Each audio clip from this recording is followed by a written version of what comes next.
Butterfly butterfly where you going, এই সংটা তো আপনারা সবাই শুনেছেন। সেই অনুযায়ী আজকে আপনার সাথে শেয়ার করতে চলে আসলাম বাটারফ্লাই থিমের একটি কেক। আর এই কেকটা কিন্তু আমার চ্যানেল বা পেজে এই ফার্স্টবার আমি চেষ্টা করলাম। তো কিভাবে করেছি সেটা কিন্তু আপনাদের সাথে একটু শেয়ার করতে এসেছি। তো আপনারা যদি ফুল ভিডিওটা দেখেন তাহলেও কিন্তু আপনারা স্টেপ বাই স্টেপ একইভাবে এই থিমের কেকটা তৈরি করে নিতে পারেন। তার জন্য প্রথমে আমি নিয়ে নিয়েছি একটা বেস, আর বেসের উপরে কিন্তু কিছুটা পরিমাণ ক্রিম লাগিয়ে নিয়েছি যাতে কেকটা এদিক ওদিক সরে না যায়। তারপরে আজকের কেকটাকে কিন্তু আমি 3টে স্লাইসে কেটে নিয়েছিলাম। তো ফার্স্ট স্লাইসটা দিয়েই তার উপরে কিন্তু সুগার ওয়াটার দিয়ে দিয়েছি এবং দিয়ে দিয়েছি তার উপরে ক্রিম। আর এই ক্রিমটা দেখতে পাচ্ছেন একটু কিন্তু থিক লাগছে, তাই না? এই ক্রিমটা যেহেতু আমার একদিন আগে তৈরি করা ছিল, মানে গতকাল যেহেতু আমার আর একটা অর্ডার ছিল, তো সেখান থেকে না কিছুটা ক্রিম বেঁচে গেছিলো, সেই ক্রিমটাই আমি ইউজ করছি। আর বন্ধুরা হ্যাঁ, আমার যদি ক্রিম বেঁচে যায় 2-3 দিনে তাহলে কিন্তু আমি ক্রিমটা ফেলে দিই না, এইভাবেই ইউজ করে নিই। আর ক্রিমটা কিন্তু তখনও খুব ভালোই থাকে। তারপরে কি করলাম, আমি আগের থেকে দেখিয়ে দিলাম এটা যেহেতু বাটারস্কচ ফ্লেভারের কেক হচ্ছে, তাই কিন্তু আমি এখানে বাটারস্কচ ফ্লেভারের ক্রাশটা ইউজ করেছি। আপনাদের যেই ফ্লেভারের কেক হবে সেই ফ্লেভারেই কিন্তু ক্রাশটা ইউজ করে থাকবে।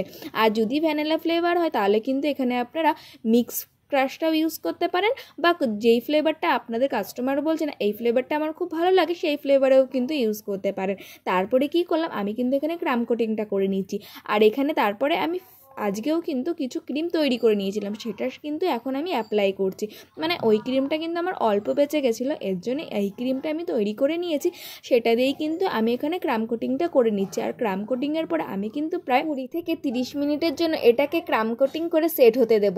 আর আমি না একটু বেশিক্ষণের জন্য না এই কেকগুলোকে সেট হতে দিই, না হলে না মনে হয় যে ডিজাইনটা ঠিকঠাক করে হতে চায় না আমার কাছে। তারপরে খুব সহজ হয়ে যায় ডিজাইন করা, আমার প্রায় 20 মিনিটের মধ্যেই কিন্তু ডিজাইন কমপ্লিট হয়ে যায় যদি আমি বেশিক্ষণ ধরে ক্রাম কোটিং করে কেকটা সেট করে নিই। তো আপনারাও কিন্তু এই পদ্ধতিটা অ্যাপ্লাই করতে পারেন, মানে বেশিক্ষণ ধরে কেকটা সেট করে নেবেন, তাহলে কিন্তু ডিজাইন করতে খুবই সুবিধা হবে আর খুবই তাড়াতাড়ি কিন্তু কেকটা ডিজাইনও হয়ে যাবে। যাদের ঝটপট যখন অর্ডার থাকে তখন কিন্তু এই টেকনিকটা অ্যাপ্লাই করতে পারেন। এরপরেই কিন্তু আমি ফাইনালাইজিংটা করে নিচ্ছি, তার জন্য হোয়াইট কালারের ক্রিমের বেসটাই রেখেছি। আজকে যেহেতু বাটারফ্লাই কেকটা দুটো কালারের ছিল, একটা হোয়াইট আর ছিল পিঙ্ক, আর বাটারফ্লাইটাই কিন্তু আমি কেকের অনুযায়ী পিঙ্কই চুজ করেছি।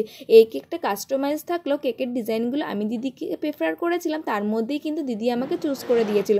আর এই ডিজাইনটা কিন্তু আমার কাছেও খুব সুন্দর লেগেছে, আর যেই কাস্টমার দিদিটা আমাকে প্রেফার করেছিল সেই দিদিরও কিন্তু খুবই সুন্দর লেগেছে। আর এই কাস্টমার দিদিটা কিন্তু আমার কাছ থেকে আজ ফার্স্ট কেক নিল, না ফার্স্ট কেক নেয়নি সরি, মানে আগে একবার নিয়েছিল কিন্তু সে কিন্তু তার জন্য নেয়নি বা সে কিন্তু টেস্ট করেনি, কিন্তু সে যার জন্য নিয়েছিল তার মুখ থেকে শুনেছে আমার কেকের টেস্টটা কেমন বা কোয়ালিটিটা কেমন, সেই অনুযায়ী কিন্তু দিদি আজকেও আমার কাছ থেকে কেক নিয়েছে। সে কিন্তু আজকেও দিদি কিন্তু নিজে টেস্ট করবে না, তার কোনো রিলেটিভের জন্য কেকটা অর্ডার করেছিল, সেই অনুযায়ী দিদি কিন্তু আমাকে রিভিউ দিয়েছে। চলুন পরের ভিডিওতে না এই রিভিউটা আপনাদের সাথে শেয়ার করে নেব। তার দিদি বলেছে দিদির কিন্তু কেকটা খুব ভালো লেগেছে, আগেরবারও যেমন ভালো লেগেছিলো সেম সেইভাবেই ভালো লেগেছে। আর দিদি কিন্তু সেম ফ্লেভারই নিয়েছে, আর এটা ছিল কিন্তু বাটারস্কচের, আগেই বলেছি। আর আপনারা যারা অন্যান্য ফ্লেভারের কেকের ডিজাইন বা অন্যান্য ফ্লেভারের কেক দেখতে চান তারা কিন্তু আমাকে কমেন্ট করে জানাতে পারেন, আমি কিন্তু আপনাদের ইচ্ছা মতন কেকের ডিজাইন নিয়ে আপনাদের সামনে অবশ্যই আসতে পারবো। এরপরে দেখছেন গল্প করতে করতে কতটা কেকের ডিজাইন এগিয়ে গেলাম। নিচের দিকে আমি যে পিঙ্ক কালারের ক্রিমটা তৈরি করলাম সেই ক্রিমটা কিন্তু হাফ বর্ডার অনুযায়ী আমি এখানে দিয়ে নিয়ে হালকা হাতে কিন্তু ওটাকে জাস্ট ঘুরিয়ে নিয়েছি, তাহলেই কিন্তু এই ডিজাইনটা ক্রিয়েট হয়ে গেছে। আর এর জন্যে কিন্তু বেশি প্রেশার করা যাবে না, না হলে যে ভেতরের হোয়াইট কালারের ক্রিমটা আমরা দিয়েছি ওটা কিন্তু বেরিয়ে আসবে। এরপরে সামনের দিকে কিছু আমি গোল্ডেন পেপার দিয়ে আরেকটু ডেকোরেশন করে দিলাম। আর ডিজাইনটা কিন্তু সেম রাখার চেষ্টা করেছি, কিন্তু আমি না এর মধ্যে চাই নিজস্ব কিছু রাখার। আর কাস্টমার দিদিও কিন্তু আমাকে বলে দিয়েছিল যে বুনু আমি তো তোকে ছবিটা প্রেফার করেছি, কিন্তু সেই অনুযায়ী তুই তো করবি, তার সাথে সাথে তুই কিন্তু নিজের মতন করে কেকটা সুন্দর করে আমাকে সাজিয়ে গুছিয়ে আর টেস্টি করে কিন্তু কেকটা দিবি। আমিও কিন্তু যখন কাস্টমারের কাছ থেকে এরকম একটা কথা শুনি না, আমার না 100% জোর চলে আসে যে না ছবি যতই দিক আমি তো নিজের মতন করেই নিজের ভেবেই কাজটা করলে আরও সুন্দর করে করতে পারবো, তাই না? যখন আমরা নিজের জন্য কোনো কিছু তৈরি করি তখন তো নিজের মন মতন করতে হয়, সেমনভাবেই যদি কোনো কাস্টমারের জন্য বা কোনো নিজের লোকের জন্য কোনো কিছু করে থাকি সেই অনুযায়ী যদি কেকটাও করি তাহলে তো একদম 100% ভালো হতেই হবে, তাই নয় কি? সেই অনুযায়ী কিন্তু আমি গল্প করতে করতে আজকের কেকটা পুরোপুরি কমপ্লিট করে নিয়েছি। আর এই ডিজাইনটা কিন্তু আমার কাছে খুব সুন্দর লেগেছে, আপনাদের কাছে কেমন লেগেছে অবশ্যই কমেন্ট করে জানাবেন। আজকের ভিডিওটা এখানেই শেষ করছি বন্ধুরা, টাটা।